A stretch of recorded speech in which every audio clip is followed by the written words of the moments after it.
we have a very exciting and interesting panel. It's actually based on the theme of the event, which is actually the theme of the event's name, that is 4.0. This is the Industry 4.0 panel, and the Industry 4.0, of course, it's another word for the fourth industrial revolution. We'll be talking about. In fact, before I'd like to request my panel members of the Digital Leaders panel that you may turn off your cameras, and you can also exit the Zoom platform, because we are here to begin the next session. So coming back to the Industry 4.0 panel, the theme is about addressing AI challenges, tackling cyber threats, and addressing the usage of emerging technologies to enhance financial inclusion.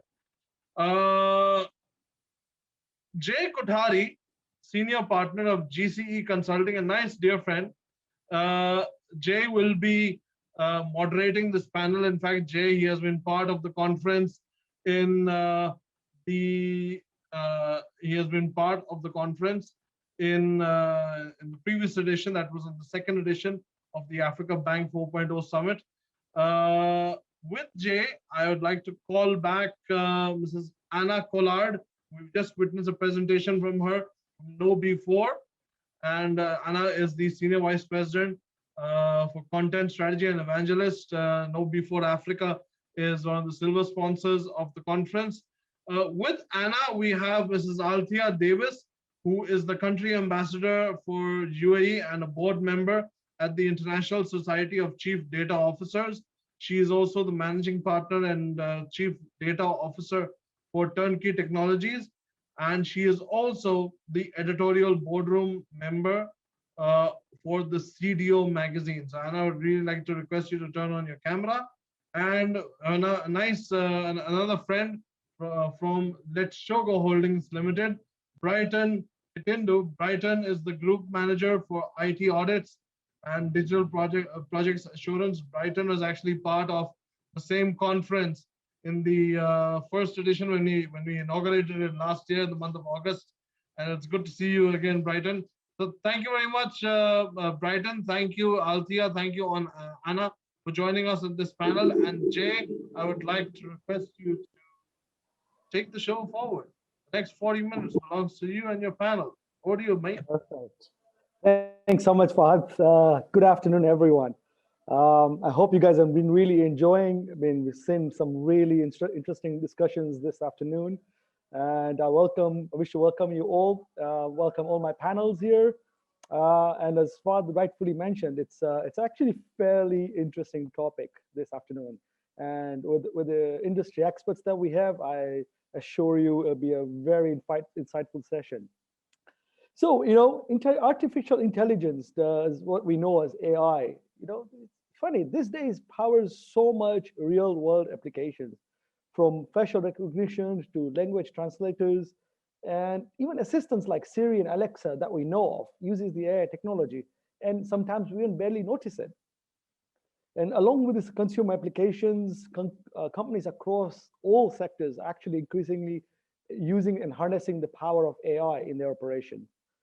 Interestingly, a study by PwC recently found that AI can add about $15.7 trillion to the world's economy by 2030. And just to put that into perspective, it's about a combined economic output of China and India today. So you can imagine the scale of the revenues that can be put back into the industry. But saying that, again, another recent study by Deloitte said that 95% of enterprises faced potential challenges, implementing AI in their organization. So just so as to say, as much as the AI has its powers, there are a number of challenges such as data security, breach, cyber security, cyber threats, lack of knowledge, lack of adequate data. So to say the least, we have this industry expert today. We're going to give us real insights, and we're going to look at how these challenges are being tackled today whilst addressing the emerging technologies and to be able to enhance the financial industries. To say that, I'll move over to you, Anna, first. My first question over to you. how can we use the AI to build the virtual security analyst? Sorry, how can you use AI to build a virtual security analyst? Does it really work? Is it really reliable? Do you have some cases that you can share with us today? Yeah, thanks for having me today. I think you're right. We're in this really interesting time, and definitely AI or machine learning is something that is also on a daily basis. It's just changing all the time and improving and getting better. Unfortunately, it's not just us that are using it and on the defensive side, but the bad guys are also using it. So it's always this sort of cat and mouse race. I've definitely seen the use of AI in security operations or security operations centers. I think a typical use case is where you would use it for sort of network monitoring, as well as email filtering, and it can help to augment the operations. I would not say that you can use it at this stage, how we are today, to replace the human aspect. It can definitely simplify things. It can automate processes. But there is still sort of nuances, like ethical questions, cultural questions that there aren't any algorithms for. So you still need that human touch to sort of, at the end of the day, verify. However, it can definitely speed up things dramatically. One example that I'm aware of is, for example, when users report phishing emails, the more aware they are, the more they should report incidents, and that can overwhelm your security team to sift through, okay, what is now a real thing versus it's just like a spam, or maybe it's a legitimate email. So we are using a machine learning algorithm that does that kind of pre-prioritization and checking, so that the administrator can then focus on the elements that are tagged as high risk. So it definitely helps with the prioritization, but to go as far as to say, well, we totally automate it and then use the AI to do the blocking and sort of the actual actioning, I think that's a little bit premature, and you still need that human to actually hit the delete button or sort of whatever the action might be. So yeah, but I mean, things are changing, so it's definitely we'll probably see more of. There are some companies, like I think Darktrace as an example, where AI is commercially available already, and I believe it's also really, really good. So it is there. It's just that at the same time, I think I mentioned that earlier as well, is we just have to be careful, because there's also a lot of marketing fluff, like a lot of the vendors, every security vendor, I mean, us included, everybody has some AI tool or feature. So I think as the organization, you just have to look at that really carefully, and then see, well, is it just like a rule that's been built into the product, or some basic algorithm, or is it real AI? And if it is real AI, how can that augment your current processes and make your life easier? Sure. Actually, I'm glad you mentioned. So, we all heard your presentation previously. We brought a lot of these stats, what the industry thinks about this, what are the consumers will think about what cybersecurity is. But, and with every event, there's of course a learning, that we do. But, in your experiences, maybe you can highlight one or two examples. How do these cyber criminals think? Like, how do they go about manipulating these emerging technologies that make it really sometimes feel like a walk in the park for them? Like they get in, they get out, boom. It's like a fantastic job, like the Italian job, as you call it. So how do they think? What are some of the examples? So, I mean, a good example would be ransomware operators, or the sort of affiliate networks, which is, I guess, one of the, it's not actually the biggest threat in terms of financial loss. I think typical fraud and business email compromise, we've seen more money being lost to those kind of cases. But I'm just going to use the ransomware groups now as an example, because it just showcases how profit-driven these criminals are. They don't have any political affiliations. They don't care one bit about the impact that they cause.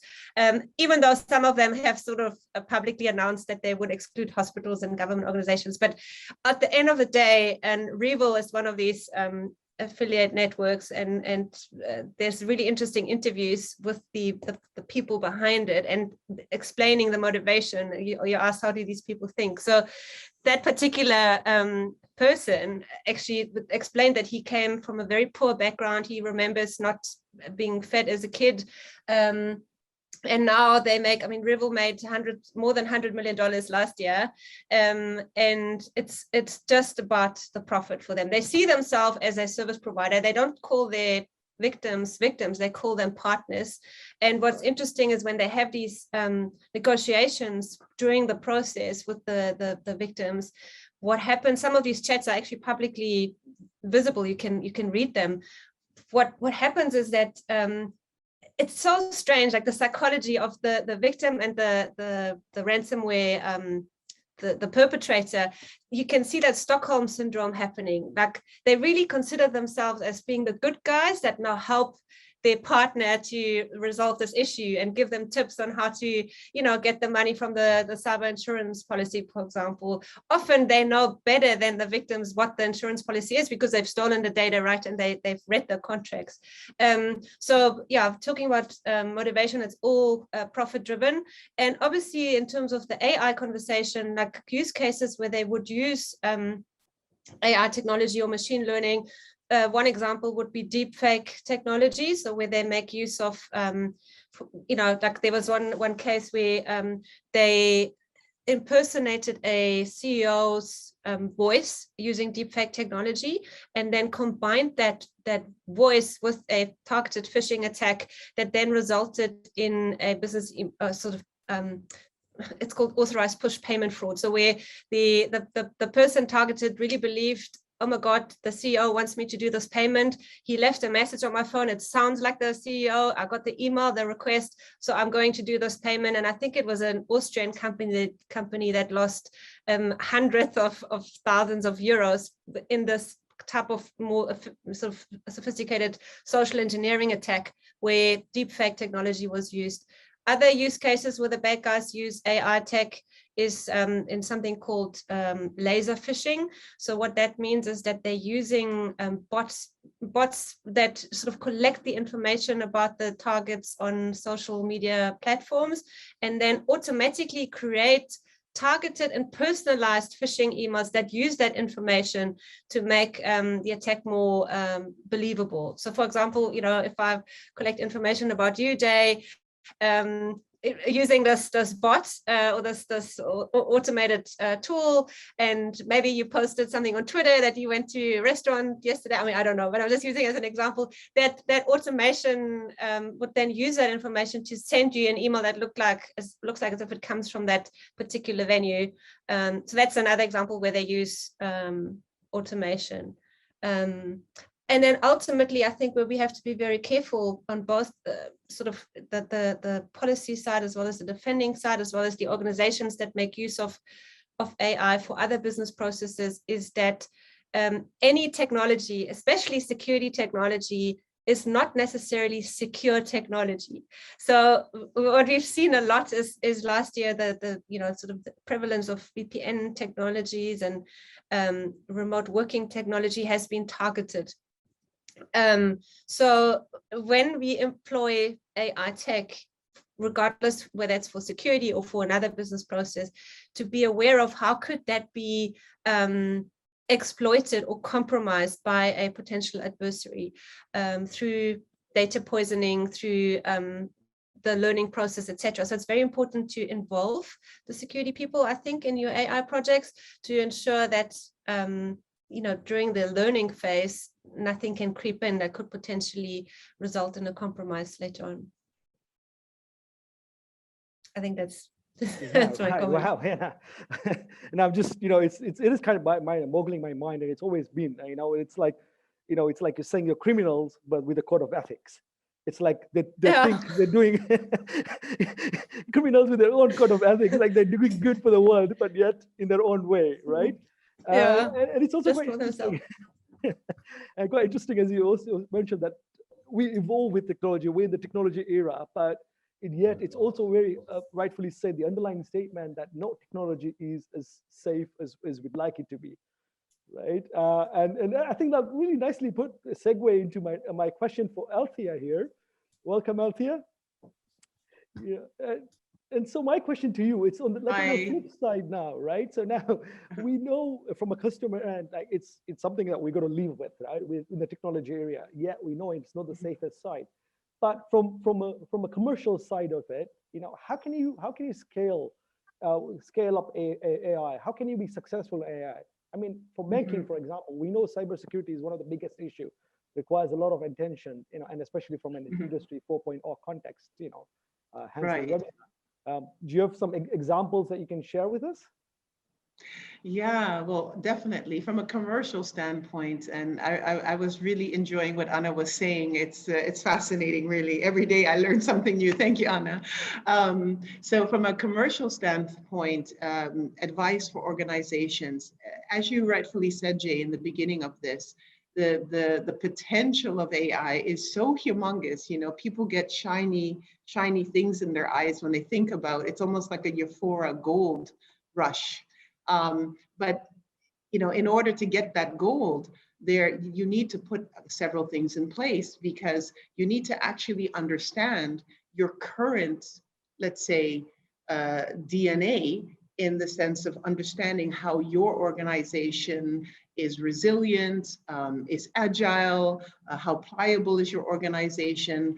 And when I say organization, I do mean the elements of the organization. So, if you think about something like AI or many other things like digitalization, these are all data dependent and highly data hungry activities. So it means, by definition, you more or less need to be a professional, a master at data management, by definition, in order to be able to get not on top of AI and utilize it for commercial purposes, but to get ahead of the curve, so that you're actually directing what the AI is going to create, how the AI is going to create value for your organization. Now, with that being said, you have to realize that most organizations, it doesn't matter if they're commercial or governmental, do not have people on leadership seats or practitioner seats that are fully capable, fully data fluent, and understand, the nuances and the interdependencies of everything data and information management. That's simply not the case. This is a new sport, data. So in order to be able to get on top of this, and I'm coming back to the answer your question, how do we get on top of AI for commercial purposes? There's a couple of things you need to do right.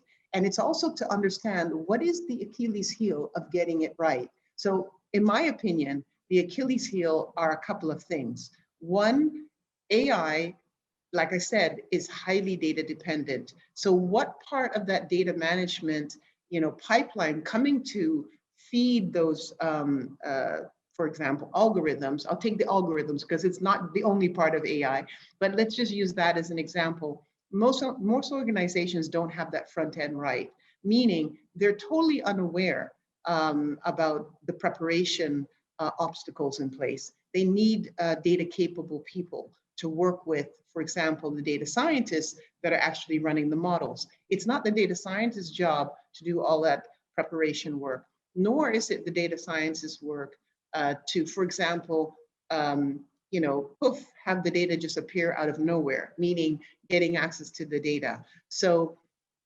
data curation as a newer data practitioner sport needs to be taken much more seriously. You need to put the professional data people behind that to be able to do it.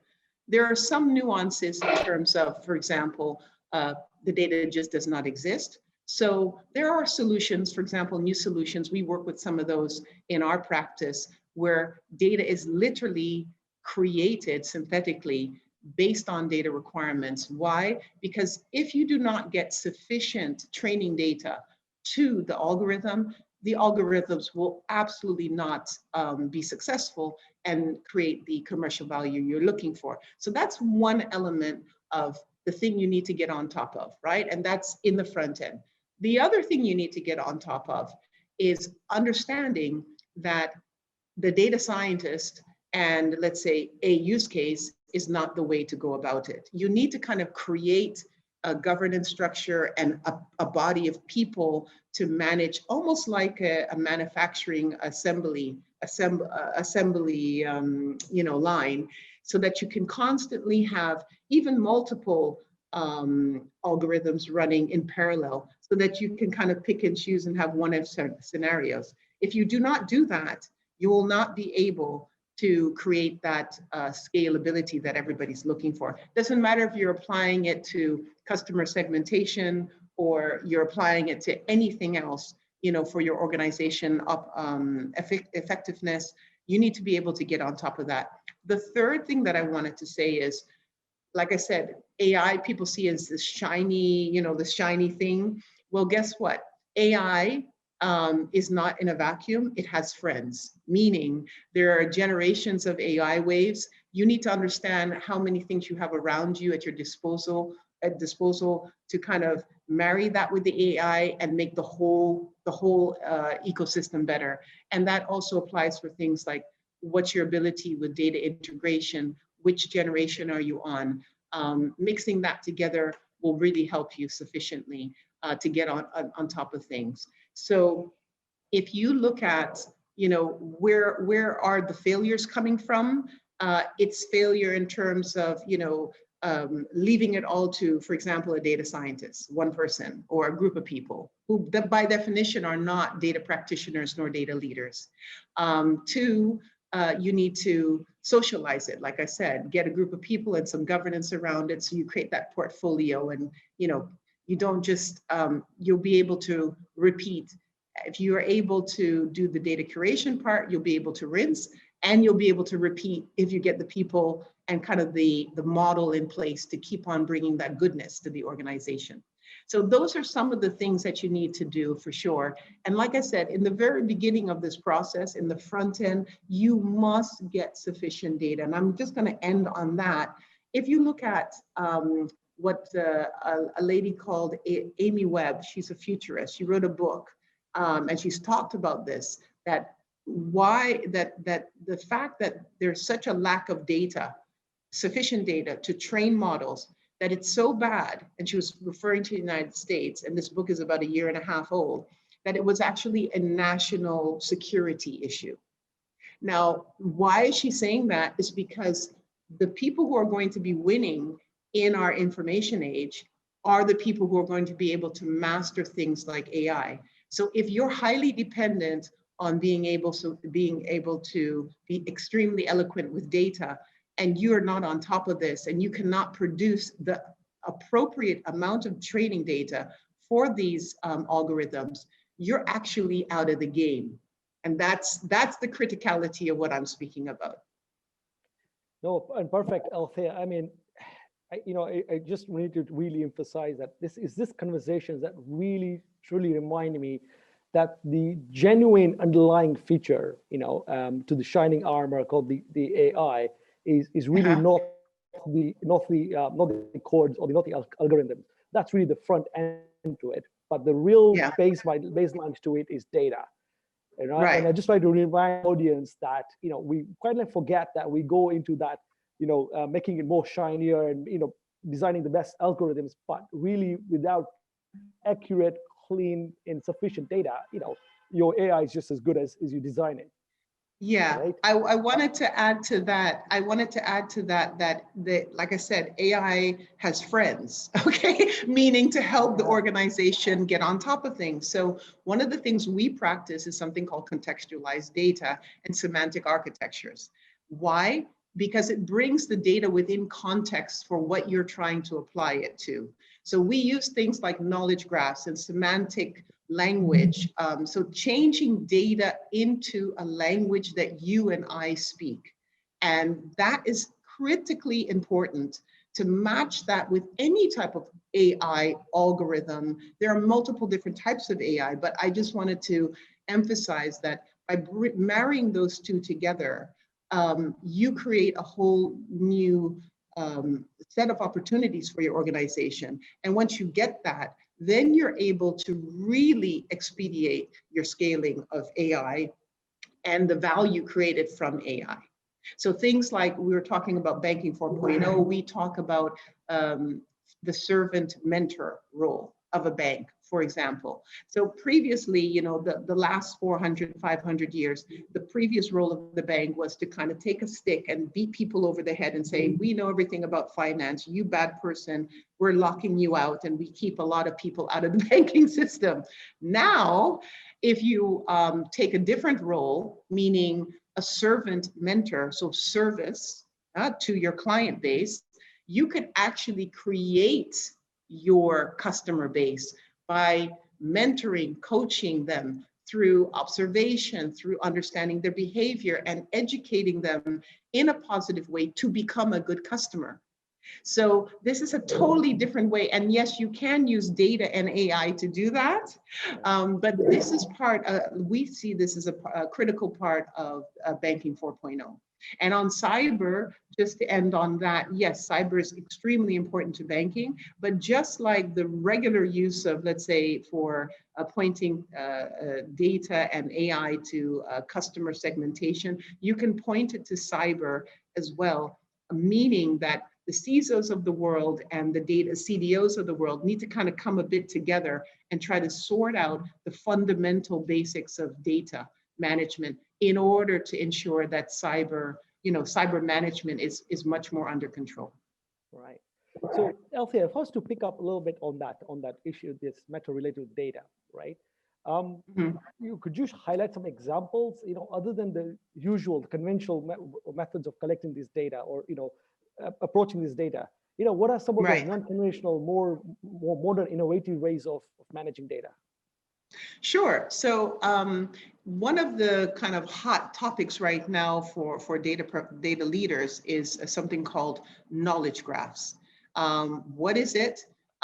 Maybe a lot of you have heard of the Panama Papers, where they connected all of the relationships between different people around the world, and they followed the money. Well, they did that with a type of knowledge graph. It's called property graphs. Why is that so powerful, and why is that so much different than the way we used to manage data, which was kind of two-dimensionally? It's because it brings data into context. So very simple example. If I say to you, brown, does it mean anything to you? Probably not. But if I say to you, brown, a wooden chair, a lady with a red dress in the Seychelles is having a summit, it'll tell you something. That's the power of a knowledge graph. It can tell you that. Okay, so that's the difference. So what I wanted to say is we use at Turnkey Technologies a lot of knowledge graph and semantic architectures so that data speaks to you in a natural language. Why do we do that? We also use things called data fabrics in order to create, like, spin up things for analytics. Why would we do that? It's a store that we spin up based on the property graph approach in order to create analysis for companies in hours and days and weeks instead of months and years. Also, you probably have heard of something called data mesh, similarly used for similar purposes. So all of these different things, I mean, there are a couple of more things like data ops, operations, data curation that's used. These are method, techniques, and also solutions. But this is really, really important to graduate the level of usage of data and the power of data for organizations, governments, and individuals. So I think it's highly important. No, great. Thanks, Althea. And I actually do have some follow-up questions, but fortunately we have a question from the audience which kind of relates to that. So we'll come back to that shortly here. In the meantime, let me just move over to Brighton here. And he's quite passionate in this area, and would like to let's learn a little bit about this from Brighton. Welcome, Brighton. Thank you, Jay. So my question to you is, as you rightfully mentioned, you're very passionate about this. What are some of these new, open, innovative strategies and technologies that are driving access to finance in our region? Thank you, Jay. I think really when you talk about open innovation, especially at this point in time, it's you're talking of co-creation, you're talking of an ecosystem sort of a structure. And maybe just to paint a picture around it, especially around financial services sector, you notice traditionally used to be, financial services, your lending, your borrowing, deposits and stuff used to be done by banks in your indigenous traditional banks. But as time moved on, this service offering has been encroached by players from different places. I mean, today we have fintechs on different parts of that value chain. We are seeing, telcos, like for example, M-Pesa and, the rest from the other parts of the world. And also seeing, your big techs. I mean, you have Alipay, you have Apple Card, you have the rest of, big techs, including Facebook the other day launching WhatsApp, I think. Yeah. So you see, there is a convergence of players in this industry. And what is very interesting is that today, the players in this financial services industry are no longer competing or differentiating around, your products and channels, like it would be for, your mainstream banking. But now it's more around the value or utility you're giving to your customers and how much of the customer's financial lifestyle are you actually touching. And maybe on that, you'd see, for example, people are talking of, your platforms or super apps where I'm able to access different elements of my financial needs, whether I'm, booking for hotel or I'm just borrowing, I just want to pay for medical supplies, different aspects around that. How much, who is actually touching most of those financial elements of our lifestyle. But also the other element of it being obviously the seamless customer experience. And you'd know today, today's customer is very sensitive on cost, knows what they actually want, and they're actually able to bargain for it. And it becomes even easier because now we have many players in it. They're actually able to move from one service provider to the other. And obviously, one of the most important one that has also been mentioned is platforms and service providers in the financial services that are actually anchored on a trust system. So what I'm talking about credibility in terms of my data, because for you to give me say for example a loan, you do some credit scoring, you'll pick some KYC data and such. So how credible is that? If I'm making payments and such, how can I trust your platform or your system to be able to make those payments in a very integral way? So there is a whole lot of elements around those ones, and that paints a picture as to why it is very important to actually look and talk about open innovation. How do we come together to be able to develop interoperable data network that allows us to share that? You would see, for example, and I'll speak this particularly for East Africa or even Africa, most of the data is actually owned by telcos. I mean, they have some of the biggest customer bases. And you remember initially when telcos are beginning to come into the financial services industry, banks on one side will feel like, now you guys are coming to compete with us, with the mobile money, for example, Safaricom. But that changed, and today most of the fintechs that are lending, for example, we talk of Tala, we talk about brands and the rest of the others, they're actually riding on the M-Pesa data, for example, to do the credit scoring. So it becomes more of a complementary.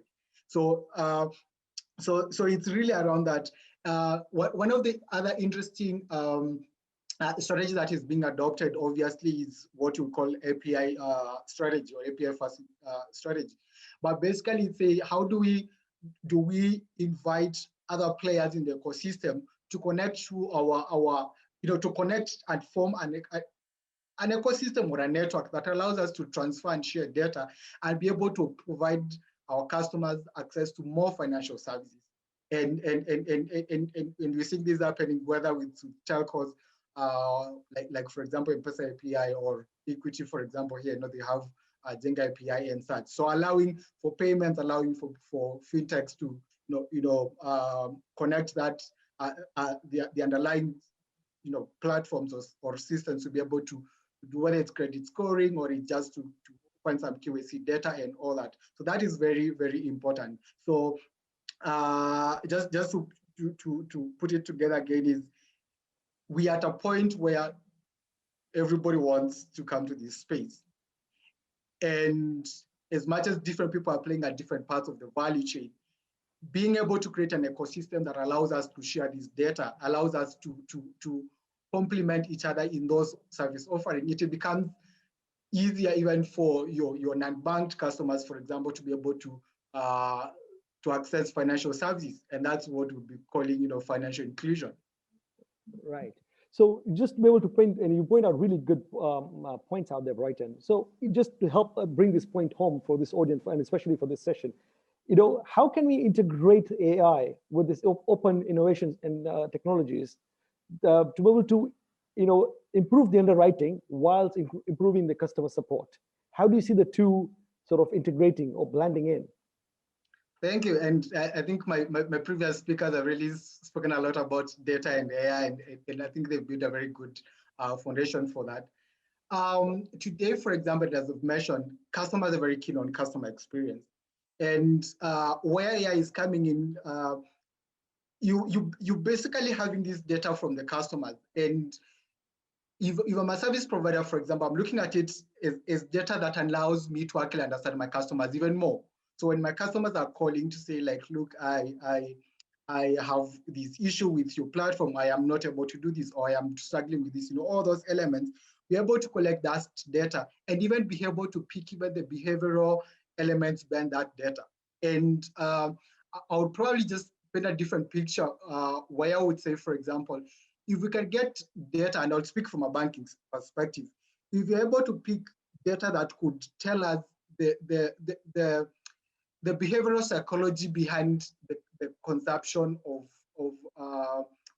the transactions of customers, then we can be able to cultivate and enhance healthy behavior. So whether it's on investing, and you see, for example, today people are able to curate and share very tailored investment tips to their customers because they're able to pick this data and be able to see, so where is your money actually going? And how can we influence even the way you spend your money so that you can even save more or you can be able to invest more? So that is a very interesting element that data and artificial intelligence is actually augmenting the customer experience on that element. Would want to build products that allows customers to stick.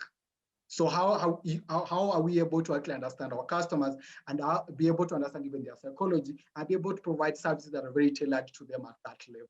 So that I think that's on a very general level how I would say artificial intelligence and data it's really helping in financial services, not just underwriting or banking, but generally across.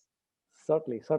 No, thanks so much, Brighton. And unfortunately, we are really short on time now, and we have some questions from the audience. So let's stick to that quickly. And maybe if you guys can answer within a minute or so, I know a bit difficult, but try your best. A question to Anna: how will biometric technology enhance the ease and security of digital payments? Is it going to be used to beat the bad guys? Can it be used to beat the bad guys?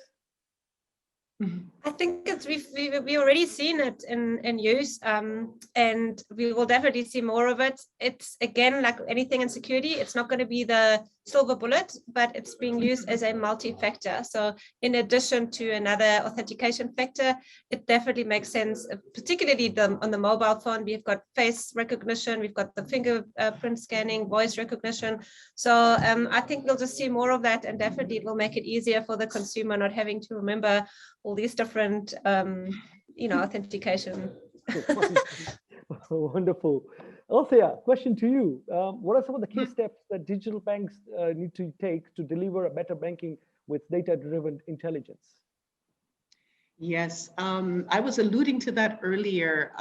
We need to understand the behavior. So there's a concept in Banking 4.0 that don't listen to your customer, observe their behavior. So you need to actually use some contextualized data and also AI models, mix them together to be able to understand those patterns and then be able to be responsive so that you can you can think of, okay, what are we not doing that we could be doing? And I think that is the way forward, and that you're constantly at it. It's not like kind of one-off. It's something you're constantly doing.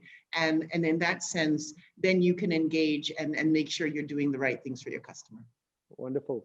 Thanks, Althea. Ladies and gents, I know very interesting sessions, but unfortunately we're out of time now and we're going to get kicked out very soon. But thank you again. It was a wonderful session. I know Fahad's laughing. He's loving the session, but he has no choice but to move on to the next one. So to you, Fahad. If you got Anna Collard and Althea Davis on the same panel, I guess 40 minutes is too less. I just need to add a couple more hours. Or maybe a full day conference. A full day. Oh yeah, Thank you. Anna, we've done a couple of events together. So yeah, and same with Anna and Althea, both we've done a couple of events together. Yeah, good, great, superb. It was amazing. I personally felt 40 minutes was not enough, but thank you very much, and especially thank you, Althea. I mean, you're on vacation.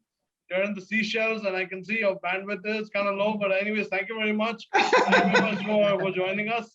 Thank you, Jay, for being yet another amazing moderator. Brighton, again, thank you. And above all, thank you very much, Anna, for being the sensational superstar speaker panelist at the event, at the conference. Thank you.